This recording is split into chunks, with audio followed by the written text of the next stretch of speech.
Thank you very much. I appreciate the other award winners yielding back the balance of their time for me to speak. I was thrilled really when I got the call that I'd won this award. It's a great honor. I did worry a little bit. Thought about the old saying that the road to senility is paved with plaques. So I'm glad this is a tall award and not a plaque. I really appreciate that. Congratulations to all my fellow award winners. It's really terrific, deserving, one and all. And I also thrilled to accept anything that has George Nigh's name on it. I've always had a great relationship with George Nigh throughout the decades and everything. In fact, we have a running joke that I go up to him and say, George, I saw one of your books, and I was going to buy one of your books. And he said, which one? And I said, oh, the one that's always on the clearance rack at the Historical Society that they push out in the hallway in the shrink wrap. Actually, I asked him to sign one time. You know, it was $30 originally. It was only $9, so I bought one. I said, would you sign it? And I put a signature in there. I got it back, and it just said G-N-I, and that was a $9.95 signature. That's all. You're going to get a discounted signature from George if you buy a discounted book. But while it's an annual award, it really is a lifetime achievement award in my view, because you don't get the George Nigh Award without several people helping you all through your career. And it seems like just yesterday that Jane Nelson and Deborah Bailey called me and said, let's go to lunch. And we went to Chelina's. You know, you can go. We went up these stairs, and we went in a room, and we went in another room, and we went back, and we got on a table in the corner. And the conversation started out politely, but about halfway through, they said, you need to be more involved in OSAE. And that was it. There was going to be no question about it. Seems like just yesterday that happened. That's been 19 years ago now. So I want to thank the OSAE board and staff, and not only that, but all the strategic partners. I have learned so much from the strategic partners, not only how to run an association, but not only what to do, but what not to do to avoid association disaster. I want to thank my president, the incoming president, Jeff Funk. He's from the publisher of the Enid News and Eagle. He's here today representing my board of directors, and it's actually in my job description that I will have relationships with other associations all around the state, because it's important to the press to know how everything operates. And so they require me really to have relationships with you, and it's a great requirement.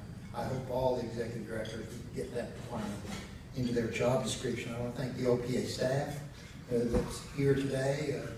They deserve your sympathy. And the four most terrifying words, OPA, or when I come downstairs and say, I have an idea. They have to take a break and listen to me, and it's great fun for me, not so much for them.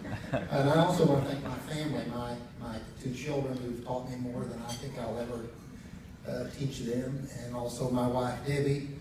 We're coming up on our 34th anniversary here in just a few weeks. And so there is a sainthood in it for her somewhere, I'm pretty sure, with all due respect. And of course, one of my mentors was Ben Blackstock. I worked for Ben 7 years, which is a test of perseverance. But I worked for Ben a long time. And he called me in one day and said, you can be an association manager somewhere if you want to.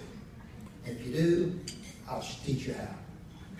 And I hope all of you find people on your staff that you're saying, you could do this if you want to. And he did a nice job moving me around and helping me to learn everything and helping me land an association executive job in Colorado. And he required me 1 year after I had been to Colorado to come back and sit down with him and to tell him where I was unprepared. Because I was the 10th person to have worked for Ben Blackstock that was a press association manager somewhere else in the nation. We would get together at association managers meetings. They called us the SOB, the Sons of Blackstock. And there was one woman in there too from North Dakota. So they got together and we would just tell Blackstock stories. And I can tell you that the only time I ever got in trouble at OPA from Ben was when I was just doing things this year this way because that's the way we done it the year before. he couldn't stand that. That you weren't always thinking of a better way each and every day to improve what you were doing for the members. It's a pretty simple mission at our association. We want to improve the quality of life for all Oklahomans. And our association tries to do that by improving the quality of newspapers and news coverage that Oklahomans have on which to make their decision. In your association, it may be the quality of medical care they get, the quality of nurses that they have, or the quality of the banking services they have. But we all want to improve the quality of life for all Oklahomans. That's what George Nigh did all those years, not only as the governor, but to this day. That's what he gets up every day thinking about. I want to thank you for this award and hope that we can work together through OSAE in the coming years ahead to continue with that noble purpose. Thank you very much.